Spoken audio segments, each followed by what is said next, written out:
Hello everyone, कैसे हो आप सब। आज हम बात करेंगे सीएसआर नेट लाइफ साइंस की सारे क्वेश्चन पेपर्स की एनालिसिस करेंगे, है ना। कि कैसा क्वेश्चन पेपर आता है, किस पैटर्न पे आता है, उसका सिलेबस क्या है, ये सब हम आज देखेंगे। ठीक है, बात आती है सीएसआर नेट लाइफ साइंस, क्योंकि लाइफ साइंस है तो ये बायोलॉजी का सारा यानी कि आप बोल सकते हो कि पूरे टॉपिक्स आपने बीएससी में एमएससी में जो भी पढ़े हैं वो सब कवर करता है। ठीक है, अब आप बोल रहे होंगे मैम अब बीएससी का एमएससी का इतने सारा सिलेबस कैसे पढ़ लेंगे, हम क्या कर लेंगे।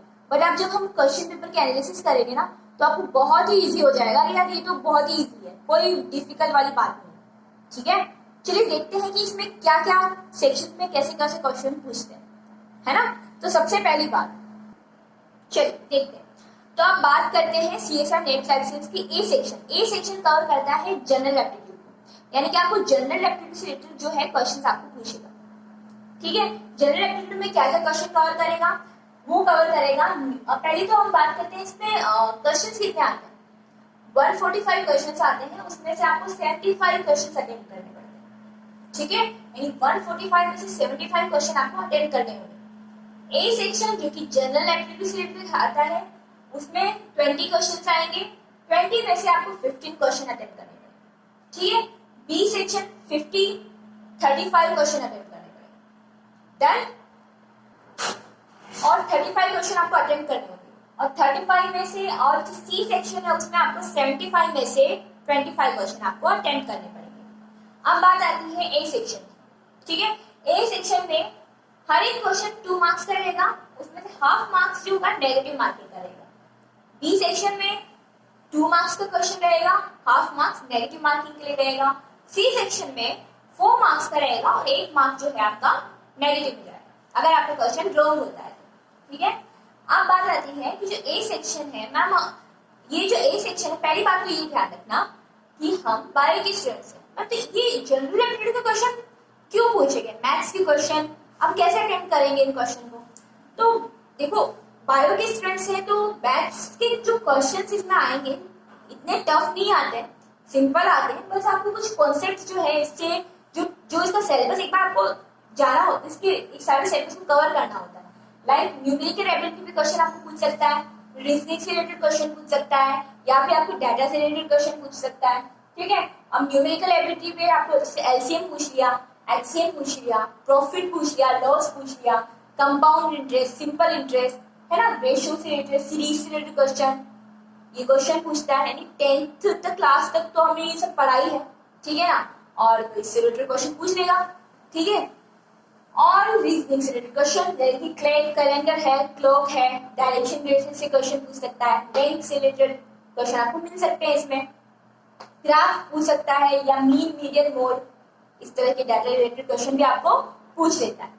पहली बात तो ये कि अब इन सारे टॉपिक्स में से जो टॉपिक्स आप पढ़ते हो अच्छे से पढ़ना, लाइक एलसीएम हो, प्रॉफिट लॉस हो, है ना, इन क्वेश्चन को अटेम्प्ट कैसे करना है, ये आप इन क्वेश्चन को अटेम्प्ट कैसे करना है ये आपको थोड़ा क्लियर होना चाहिए कि मुझे 15 क्वेश्चन करने हैं तो 15 क्वेश्चन किस तरह से चूज करना है ना। सारे कॉन्सेप्ट आप एक बार जैसे जो भी मुझे अच्छा लगता है, सीरीज है, रेशियो से रिलेटेड क्वेश्चन है, कुछ भी क्वेश्चन वो आपको दे सकता है इसमें, और आपको 15 क्वेश्चन क्या करना है उसमें से अटेम्प्ट करना है। उससे कम भी कर सकते हो, ऐसा नहीं कि 15 क्वेश्चन करना है तो 15 ही क्वेश्चन, ऐसा कोई जरूरी नहीं है। ठीक है, आप 7 क्वेश्चन भी अटेम्प्ट कर सकते हो, आप 8 क्वेश्चन भी अटेम्प्ट कर सकते हो, 10 भी कर सकते हो और 15 भी कर सकते हो, ये आपकी मर्जी है, आपको जितना आता है उतना कीजिए। बी सेक्शन की बात करें तो बी सेक्शन मैंने बताया आपको कि ये पूरा आपका बायो कवर करता है, बी सेक्शन हो या सी सेक्शन। ठीक है, यानी टोटल बायोलॉजी आपकी कवर होगी। बी सेक्शन में 20 मतलब आपको बेसिक्स से रिलेटेड आपको क्वेश्चन पूछेगा, यानी कि आपको बेसिक्स क्लियर होना बहुत ही जरूरी है। यानी अगर आपके बेसिक्स क्लियर है तो आप बी सेक्शन क्वेश्चन का आराम से अटेम्प्ट कर लोगे। ठीक है, 35 क्वेश्चन आपको चूज करना है 50 में से, और 20 क्वेश्चन मतलब आपको क्या करने हैं, मतलब आपको जो भी क्वेश्चन, ये सारी यूनिट्स है, बायोकेमिस्ट्री है, सेल बायोलॉजी है, सेल कम्युनिकेशन सिग्नलिंग है, डेवलपमेंट बायोलॉजी है, प्लांट फिजियोलॉजी है, एनिमल फिजियोलॉजी है, जेनेटिक्स, डाइवर्सिटी, इकोलॉजी, इवोल्यूशन है, अप्लाइड बायोलॉजी है, और मेथड्स इन बायोलॉजी, ये आपको सारे टॉपिक्स मिलेंगे। यूनिट है 13 यूनिट है, ये सारा कवर करती है। आपको जो यूनिट अच्छी लगती है आपको अच्छे से पहले सारी यूनिट्स को पढ़ लेना। ठीक है, बी सेक्शन क्योंकि बेसिक से रिलेटेड क्वेश्चन पूछ सकता है कि बताओ कि जो एसिडिक अमीनो एसिड कौन सा है, तो ये चीजें आपको याद रखनी होगी। तो इससे रिलेटेड कुछ क्वेश्चन वो पूछ लेता है, तो बायोकेमिस्ट्री क्वेश्चन पूछ लिया, ठीक है, प्लांट फिजियोलॉजी क्वेश्चन पूछ लिया, इस प्लांट का नाम क्या है। तो आपको बस चूज करना होता है। बी सेक्शन की सबसे बड़ी बात है आपको बेसिक्स क्लियर है तो आराम से अटेम्प्ट कर लोगे। यानी कि आपको जैसे मैंगो का आपको साइंटिफिक नेम पूछ लिया, ठीक है, तो आपको याद है तभी तो आंसर दे पाओगे। अगर याद ही नहीं तो कैसे आंसर दोगे कि हाँ मैंगो का पता नहीं क्या है, कोई सा भी क्वेश्चन दे सकता है, ठीक है। ये पूछ लेगा जो पाइरीमिडीन है और प्योरिन है दोनों में क्या डिफरेंस है, ठीक है। अब आपको ये याद रहना बहुत जरूरी है ना, ये बेसिक्स क्लियर होना बहुत जरूरी है, कि तभी जाके बी सेक्शन क्वेश्चन आप अटेम्प्ट कर लोगे। और इजी क्वेश्चन है, कोई टफ क्वेश्चन नहीं पूछता है, आपके बेसिक्स क्लियर रहने चाहिए, ठीक है। जेनेटिक्स से रिलेटेड क्वेश्चन पूछ सकता है, डायवर्सिटी या इकोलॉजी इवोल्यूशन से रिलेटेड क्वेश्चन पूछ सकता है, वो 2 मार्क्स का क्वेश्चन रहेगा, हाफ मार्क्स में से नेगेटिव हो जाता है, ठीक है, अगर आपका रॉन्ग होता है क्वेश्चन तो। अब आती है सी सेक्शन की बात।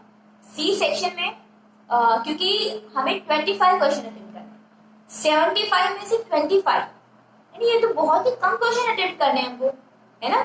अब 75 में 75 करने होते तो हमको तो सारी यूनिट्स को अच्छे से पूरा पढ़ना पड़ता है, कि बुक्स को सब कुछ पढ़ना पड़ता बहुत क्या अच्छे से।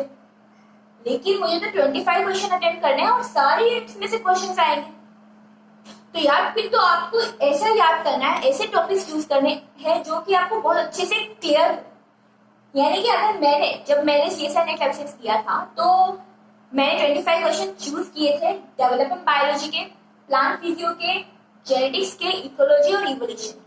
ये 4-5 टॉपिक मैंने अच्छे से क्लियर किया था, इनकी बुक्स को मैंने अच्छे से पढ़ा था, समझा था और पूरे सारे कॉन्सेप्ट को क्लियर करा था, ठीक है। यानी अगर एक्सपेरिमेंट में क्वेश्चन भी पूछता है तो मैं रेडी हूँ कि हाँ ये जो प्लांट है फ्लावरिंग का टाइम दे रखा है 24 आवर्स 12 आवर्स के बाद वो फ्लावर करना बंद कर देगा, तो कौन सा प्लांट होगा, इस तरह से एक्सपेरिमेंट में क्वेश्चन पूछ लेगा प्लांट फिजियोलॉजी में से। तो इस तरह से एक्सपेरिमेंट वाइज आपको क्या करते हैं, क्वेश्चन पूछते हैं। अगर आप चाहते हैं मैं क्वेश्चन बनाऊं कि हाँ किस तरह के क्वेश्चन पूछते हैं, मैं जरूर बनाऊंगी आने वाले कुछ वीडियोस में कि हाँ किस तरह के क्वेश्चन वो पूछ सकता है, ठीक है। अब बात आती है कि ये सारी तो जो वेटेज होता है, जैसे बायोकेमिस्ट्री के लिए होता है 30 मार्क्स का वेटेज होता है, सेल बायोलॉजी के लिए 30 मार्क्स का, फंडामेंटल के लिए 30 मार्क्स का, सेल कम्युनिकेशन इम्यूनोलॉजी के लिए 10 मार्क्स का क्वेश्चन रहता है, डेवलपमेंट बायोलॉजी में से 30 मार्क्स का रहता है, प्लांट फिजियो का भी 35 मार्क्स का रहता है, एनिमल फिजियो 10 मार्क्स की रहती है, genetics 35 marks, diversity 30 marks, ecology 30, evolution भी 30 मार्क्स का रहता है, अप्लाइड बायोलॉजी भी आपको 10 मार्क्स की मिलेगी और मेथड्स इन बायोलॉजी आपको 30 मार्क्स का मिलेगा। यानी आपको अब देखना है कि मुझे कौन से क्वेश्चन चूज करना है, क्योंकि 25 क्वेश्चन है तो आराम से आप क्वेश्चन को चूज कर सकते हो, ठीक है। पहली बात तो ये जो टॉपिक्स आप चाहे 4 या 5 टॉपिक अच्छे से देख लो कि मुझे वहाँ कौन से अच्छा लग रहा है।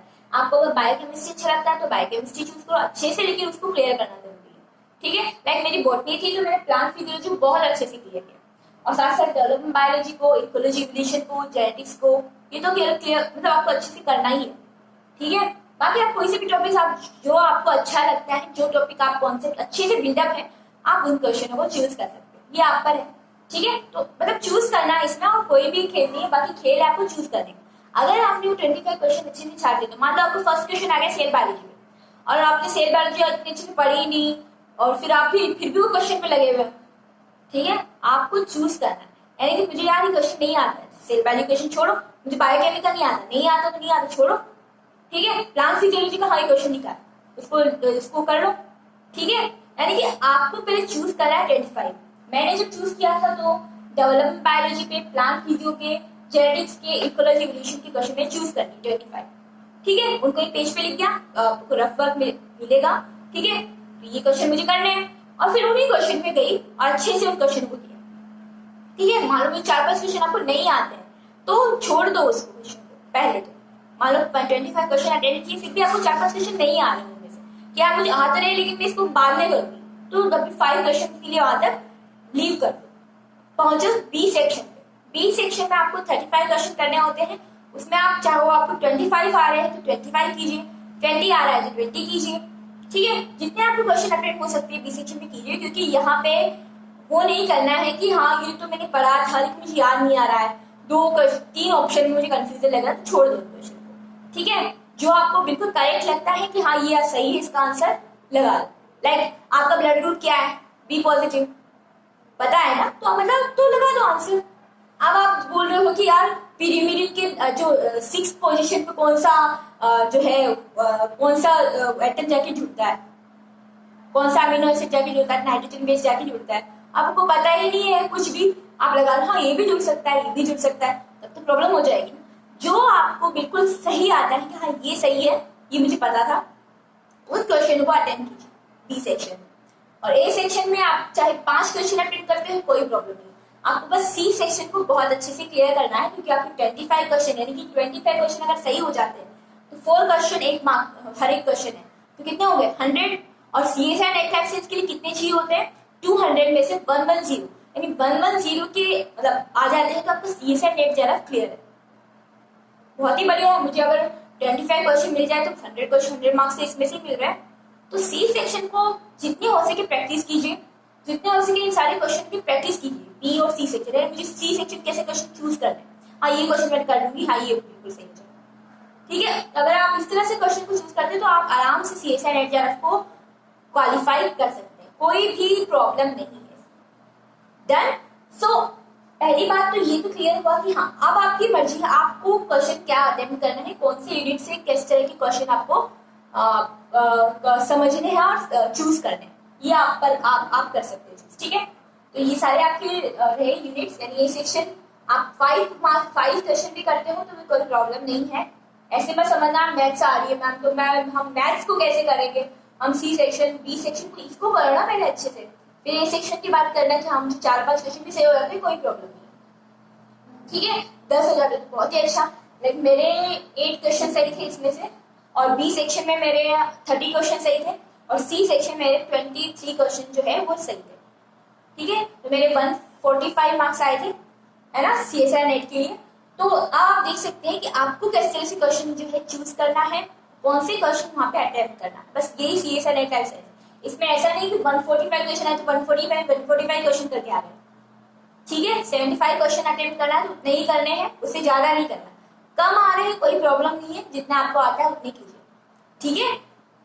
So this is all about the C S I net life science. जितने भी हमने जो भी सिलेबस था उसको भी देख लिया कि क्या क्या सिलेबस आता है, क्वेश्चंस की मार्किंग भी देख ली किस तरह के क्वेश्चंस आते हैं, ए सेक्शन में क्या पूछता है, बी सेक्शन में क्या पूछता है, सी सेक्शन में क्या पूछता है ना। बहुत ही सिंपल लगा ना, क्योंकि इसमें सारी की सारी आप बीएससी एमएससी कवर अप होती है, तो अच्छे से अगर आप बीएससी में हो तो बीएससी को अच्छे से पढ़ो, ठीक है। क्यों इतना वो कर लेते हो कि हाँ यार बीएससी अब क्या है, कुछ तो है ही नहीं, लेकिन बाद में पता लगता है कि हाँ पढ़ना चाहिए था, तो इतना अच्छा लगा। अगर बीएससी में तो अच्छे से करो, एमएससी में तो और अच्छी बात है, ठीक है। मेरा एमएससी में ही क्वालिफाई हो गया था, और अगर आपने एमएससी कर ली तो बहुत ही अच्छी बात है, क्योंकि फिर आपको बस 4 टॉपिक 5 टॉपिक ही पढ़ने का मौका मिलता है। बीएससी में तो आपको सब कुछ पढ़ना पड़ता है, तो कम से कम एक बार सारे टॉपिक्स में क्या होते हैं रिवाइज हो जाता है बीएससी में, ठीक है। और बेसिक्स क्लियर करना बहुत जरूरी है। अगर आपकी एमएससी भी हो चुकी है तो आप बेसिक्स क्लियर कीजिए। सीएसआर नेट साइंस जो एग्जाम है वो अगर आप फाइनल ईयर में है तभी जाके दे, क्योंकि इसका 3 साल का वैलिड सर्टिफिकेट रहता है सीएसआर नेट जेआरएफ का, ठीक है। तो फाइनल अगर बीएससी में है तो फाइनल ईयर में मतलब देने की कोशिश करें, ताकि अगर आपकी एमएससी भी हो जाए तो आप एडमिशन ले सको, आपका सर्टिफिकेट वैलिड रहे, ठीक है। या फिर एमएससी प्रीवियस में करो या एमएससी फाइनल में आप सीएसआर एग्जाम भी दे सकते हो, आपकी मर्जी है। बट पहली बात तो ये सारे कॉन्सेप्ट क्लियर करना आपको जरूरी है ना। और बीएससी सेकंड ईयर में देते हो तो ठीक है, लेकिन वो 3 साल तक वैलिड सर्टिफिकेट रहता है, यानी बीएससी थर्ड ईयर भी करना पड़ेगा।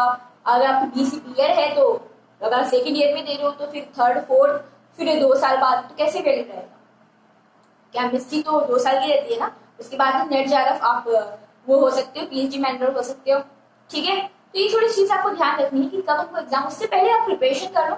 यहाँ थर्ड ईयर में फाइनल ईयर में मुझे एग्जाम देना है, तो आराम से आप प्रिपेयर करो और फिर बाद में दे दो एग्जाम, ठीक है। तो उस तरह से आप यूज कर सकते हो उसका टाइम, है ना।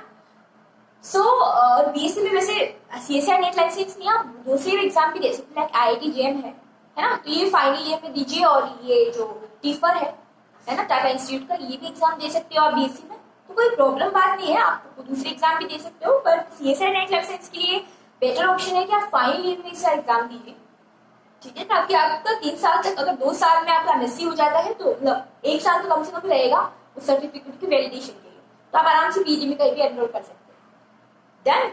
सो दिस इज ऑल अबाउट हमने सारी बात कर ली क्वेश्चन पेपर की, ठीक है। आई होप आपको अच्छा लगा होगा और आपने समझा होगा कि किस तरह से CSNL किस तरह से क्वेश्चन पूछता है, कैसे क्वेश्चन आपको अटेंड करने पड़ते हैं, ठीक है ना। बहुत ही वो लगता है सब बच्चों को, यार इसमें मैथ्स भी आती है, इसमें भी हम समझते नहीं। पहले एक बार आप समझ लो कि इसका क्या सिलेबस है, आपको कौन कौन से टॉपिक्स कवर करने हैं, कौन कौन से कॉन्सेप्ट अच्छे से क्लियर करने हैं, तो आराम से दे सकते हो आप, कोई प्रॉब्लम वाली बात नहीं, ठीक है। तो आई होप आपको ये वीडियो पसंद आया होगा और CSAT नेट सेक्शन की और भी अगर मुझे कोई न्यूज मिलती है, कुछ भी पता लगता है तो आई विल शेयर यू, ठीक है। और थैंक यू सो मच।